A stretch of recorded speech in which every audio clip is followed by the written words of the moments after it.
Today's video is sponsored by Native Sons Goods, makers of the best woven guitar, bag, and camera straps on planet Earth. And now the best is even better with a new line of hand-woven Maya Serape straps with USA organic herringbone hemp backing. Get 10% off when you use the link in the description, and remember, when you support my sponsor, you support this channel, and I sure appreciate it.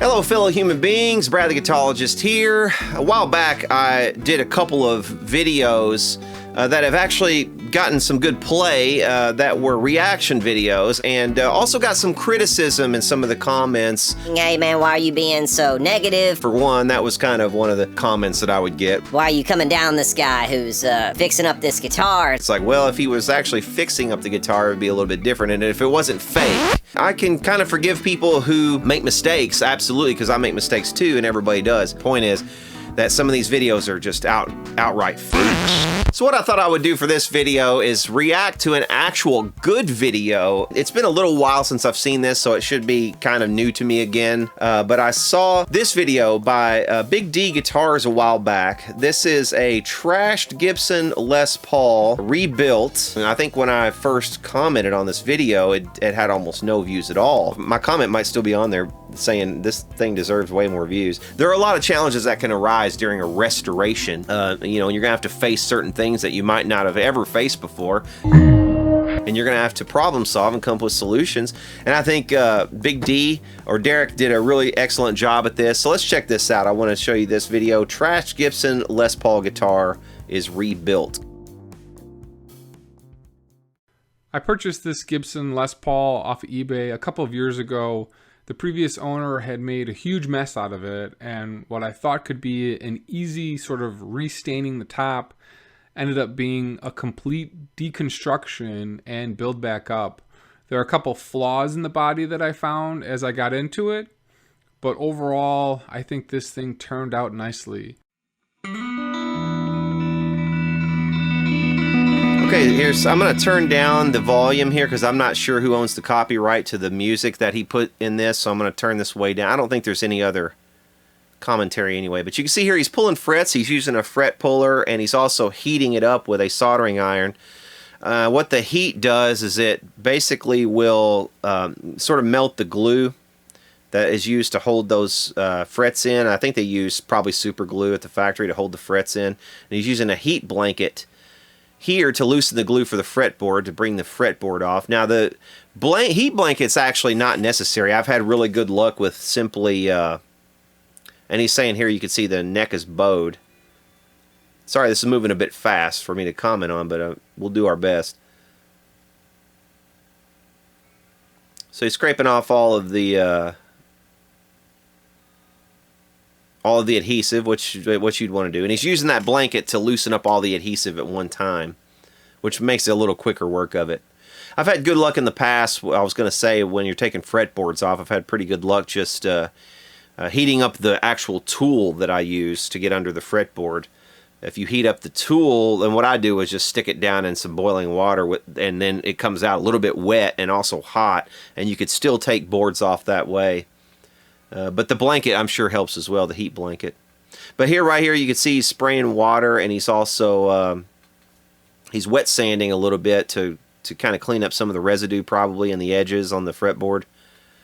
And he's clamping that fretboard straight by the look of it as well, using some clamps to accomplish that. I've done similar things in the past as well with some of my projects.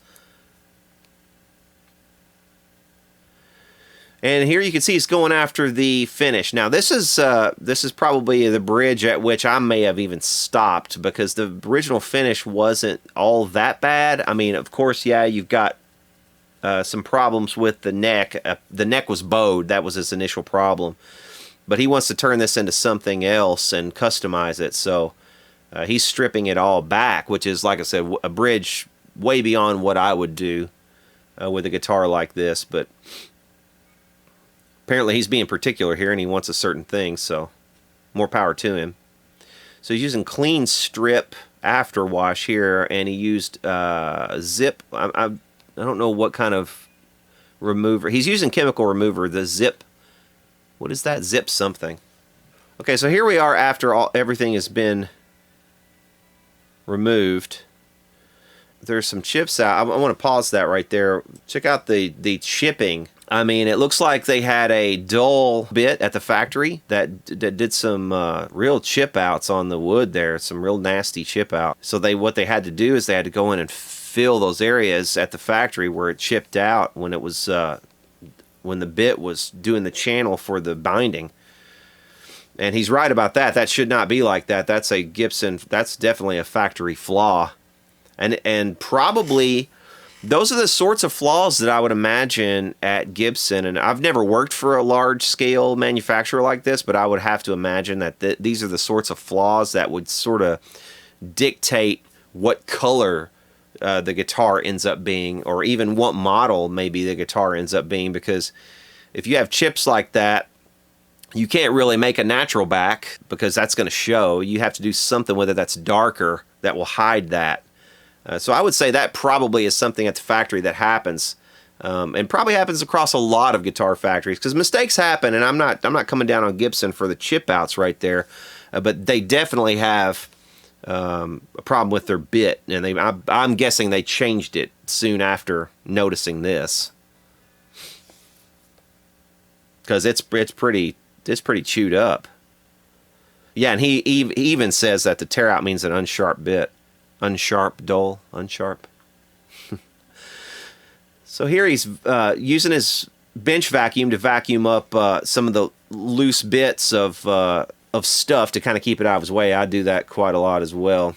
Here you can see him tearing out the binding. He's using a chisel to kind of help pry, and also a heat gun to soften up the plastic binding. Seems to be pretty effective. The thing with heat guns, you want to make sure you don't hold them on there too long, because it could actually, if you left it in one spot too long, he could loosen the adhesive between the top and the back and actually warp that. And he's right here, he's saying guitar, let me pause that. Guitars shouldn't be sold with cracked wood. This wasn't from the previous owner. He's right about it not being from the previous owner. You know, I would disagree about the sold with cracked wood thing. It just, I think sometimes in a factory setting, stuff like that happens. And that's the thing you got to realize, guys, about Gibson guitars too, is they're factory made guitars. It's not like one-off, handmade, boutique, master built stuff. It's not like a custom shop build. If you're getting a standard model Gibson, it's just come off the factory floor. I mean, it could have faced any number of different conditions on different days.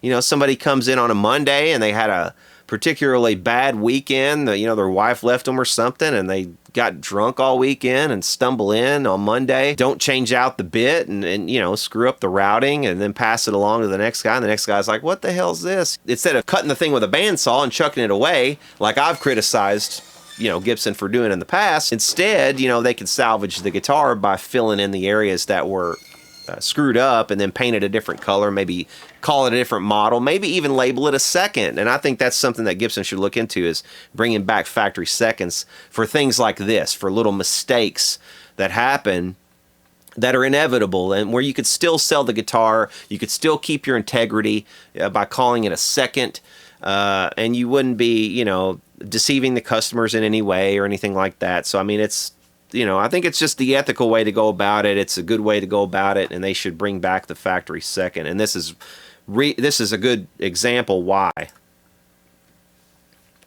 But yeah, you can see all the chip outs. Look right there on the horn. That was particularly nasty. So right here, it looks like he's measuring the binding to kind of get an idea of what binding to put back on it. He's going to pop the neck off with steam, but first you have to actually drill a couple of holes so that you can shoot steam down inside the the gap.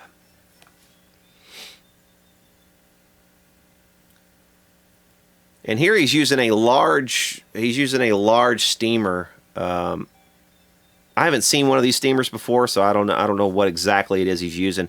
But I have used, to take necks off, I use a pressure cooker on my stove. You can get pressure cookers, you can get hoses for pressure cookers that work very well, and also needles that will direct steam where you need it to go.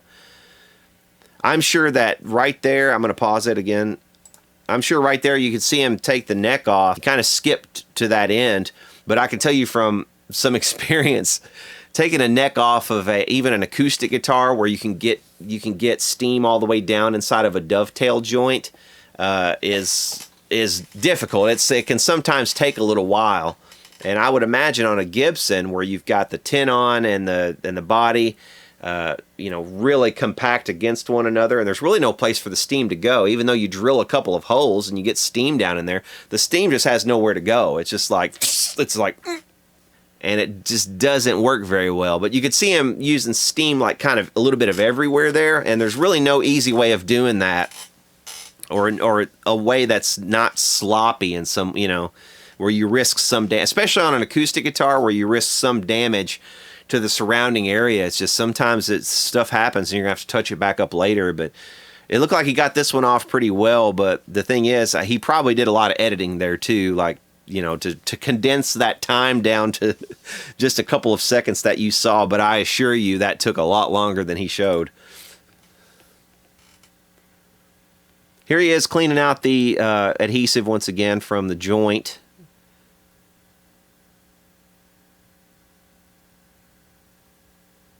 And what he's doing right there, he actually, it looked like he was clamping the neck down to a solid surface. And if you have a good solid level surface, like it looked like he has a granite countertop or something right there that he's clamping some things to, that can be really helpful. But it looked like maybe he steamed the neck a bit.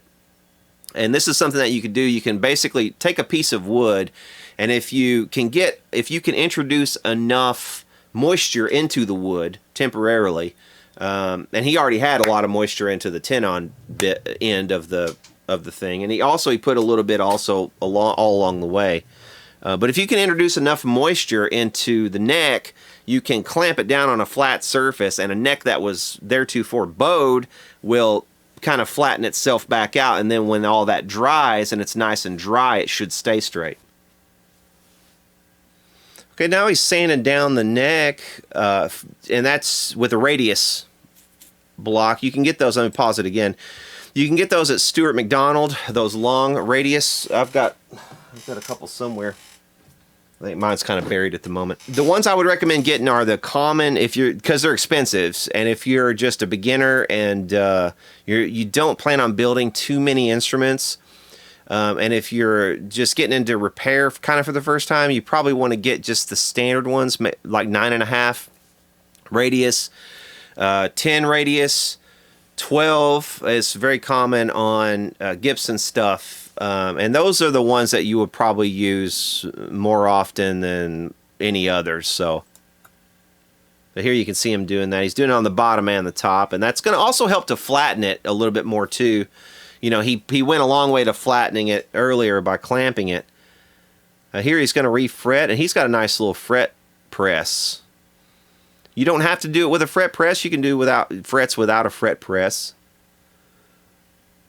But that's, certainly one way of doing it. Now he's got the binding there all ready to go, but oh yeah, he is going to put the binding on. So he's taping on the binding, which is a very common way to hold the binding while the glue dries. And he's actually going to produce the nubs that Gibson leaves on there from the factory. So he's doing this like the Gibson factory style, leaving the nubs. Now, a lot of people wouldn't even bother with that, and I'm one of them. I probably wouldn't even bother trying to put the fret nubs on there. Reason being, there are a lot of high-end guitars that I could cite that don't do that in the first place. So, it's debatable whether or not that's even worth your time. But here, he considers it worth his time, so he's wanting to do it right, and definitely above and beyond what I would want to do.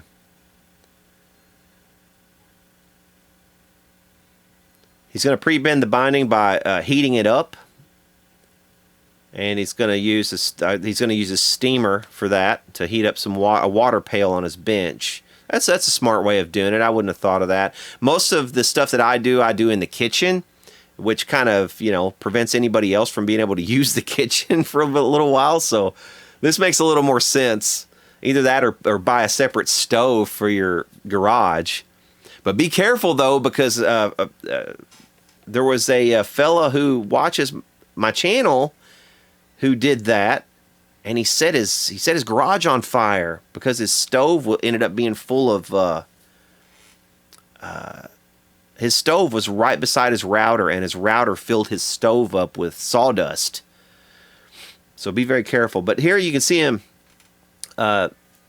He's actually shaving down the binding, and he's using a couple different methods of doing that. Now he's going to reattach the fretboard to the neck, and this is you know, this stuff. I'm going to pause it right there, but you can see him clamping it up.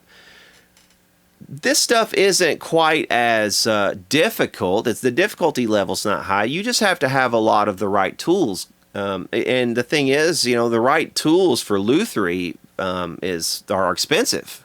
So, I mean, to get into being a luthier, if you want to broach into this as a hobby, it can be an expensive hobby. And that's why it's, you know, you see so many Stu Mac ads everywhere, because Stu Mac, you know, they sell this stuff primarily, and they do a lot of kind of bespoke tools that are only used for this specific thing, you know, in guitar building or guitar repair.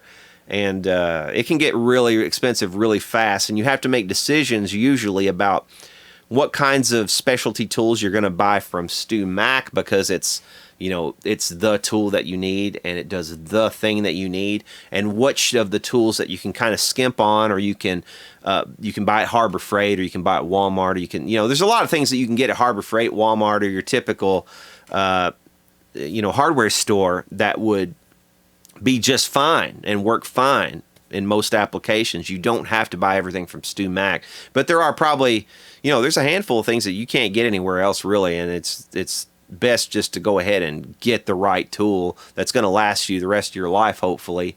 And Stu Mac would be the place to probably go on a lot of that stuff. Now, there are some things you can get on Amazon these days too that work pretty well. You can get a lot of the fret files and things like that that seem to be okay. I haven't tried out a lot of that stuff, but a lot of it also, it looks pretty good. Looks like it would do the job. So definitely an alternative, definitely something to think about if you're looking to get into this sort of thing.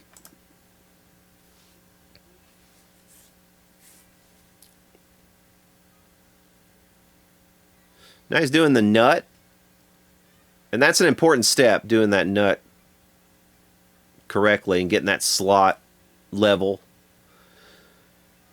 Here he's scraping off, it looks like he's scraping off even more of the binding on the sides, and he's also using some wood filler to clean up some of the chop out. And, you know, he's in the same boat that the Gibson factory was in. There was a certain stage of the Gibson factory that did this job that he's doing right now, and they were thinking the same thing. They were like, man, they chewed this up.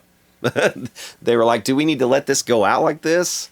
So they filled it and did the best they could. So, I mean, you can't fault the binding guys. You'd have to fault, you know, whoever didn't change the bit, I suppose. Here he's going to reattach the neck, and because he didn't do anything to change the neck pocket, he probably won't have to do anything at all to the neck angle. He can just glue it right back on. So that's one good thing.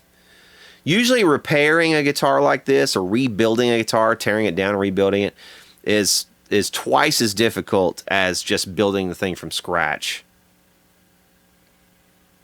because of all the steps involved. You have to disassemble it, take everything off of it, and then you have to rebuild it. So it's just it's a more difficult process. It's more involved. That's what makes this really impressive, what he's done here.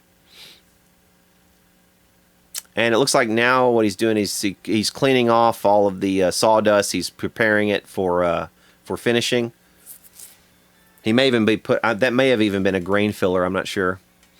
Now he's going to use what looks like a diamond fret file fret crowning tool to crown the frets. So he's at that stage. And this is the stage really that makes or breaks the guitar, the fretwork. Fretwork, final setup, all that stuff can really make or break a guitar. You could take a guitar like this, you know, even if he had simply taken the fretboard off of this guitar, and then let me pause it right there while he's doing that finishing. Even if you had just taken the fretboard off and leveled the fretboard back out, and then re-glued it on the neck in such a manner that it, you know, you basically slip the fretboard. So if you have a neck that's like this, if it's like a banana, the whole neck is kind of shaped like this. Sometimes what you could do is you could remove the fretboard, and they're both going to kind of still be like this. But then you go and you flatten the fretboard out on your bench or whatever by clamping it to it. You know, fill it full of steam. You steam it up real good. Clamp it down, let it dry, and it'll usually hold its shape then. So now you got a nice flat fretboard, but you still got this going on with your neck, right?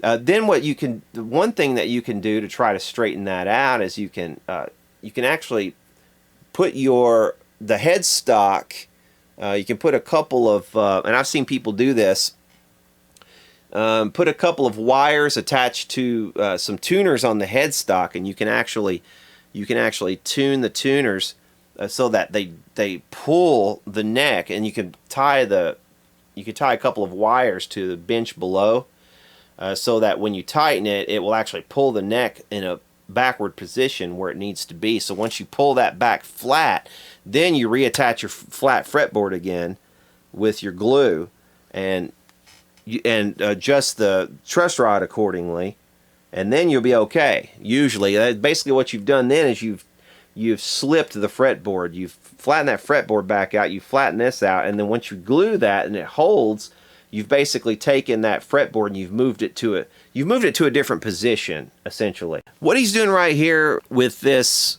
staining process, I've never finished a guitar like this. I haven't done it personally with the stains. I have finished guitars only with the sprays that you can get. I've tried the StewMac. There's also another company called Beelin that makes spray nitrocellulose lacquers, and you can do most of the common colors like the sunbursts and do those in just spray cans, actually. And I highly recommend the spray cans. They actually do a really good job. They have for me in the past, at least, with really good results. But here he's using a staining method, so we'll see how he gets on with this.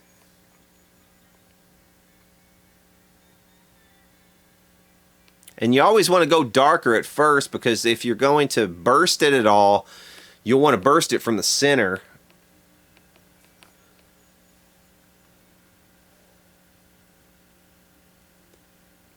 Okay, so I think what he was doing there was he was staining it so that he brought out more of the tiger flame there. He's doing a couple of different steps.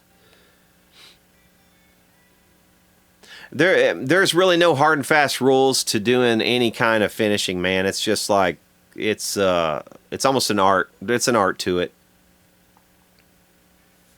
And a lot of times you'll do 4, 5, 6 coats of something and then realize, I fucked up there, and you have to kind of sand a couple of coats back off.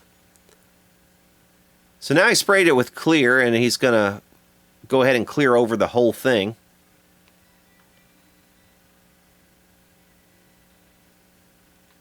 He's using a Mohawk instrument lacquer, and again, I've never used that lacquer before. I've used different stuff. Like I said, the Beelin stuff and StewMac stuff.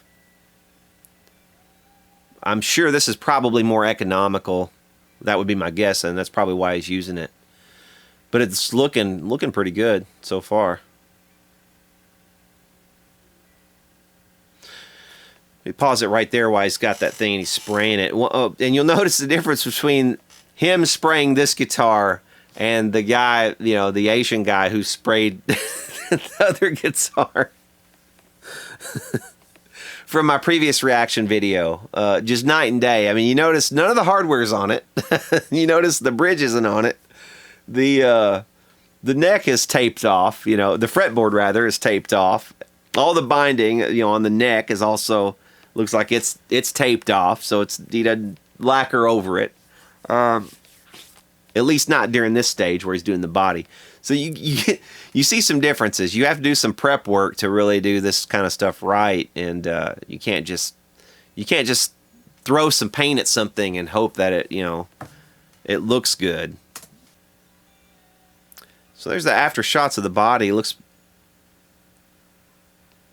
pretty good so far. He's obviously got some sanding and stuff to go. He's got a long way to go for the finish, but he's getting there.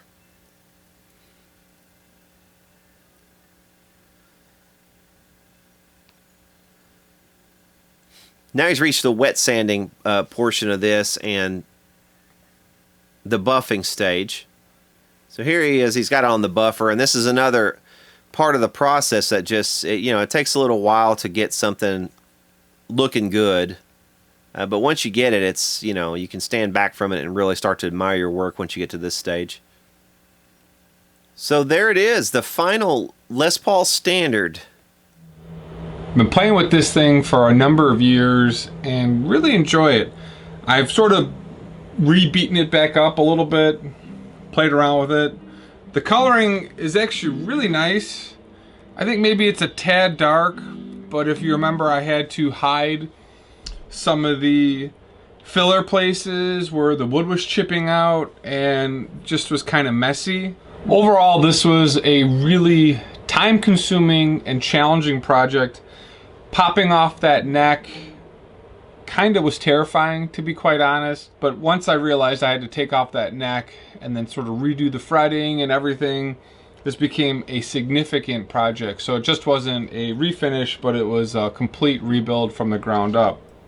So yeah, that was a very, very cool video. Very good job, Derek. That's yeah, quite the effort that you put into that. It's very impressive video as well. You got to kind of pick your battles sometimes. You get into something like this, and he said he bought it on eBay or whatever, and kind of got more than he bargained for. And if it was just me, I probably would have stopped at the neck issues and tried to fix the neck issues without getting into the body and all that. And then just maybe fix the neck and then flip it. That would have been my approach most likely. But obviously he wanted to keep it and play it, and he wanted it to be right, and he wanted to be proud of his work. So he went all out on this thing, and it really shows. So yeah, that'll do it for this video. I hope you guys have enjoyed this one. Definitely click below to subscribe to Derek's channel if you haven't already. Also subscribe to my channel if you haven't already. And for now, we'll see y'all later.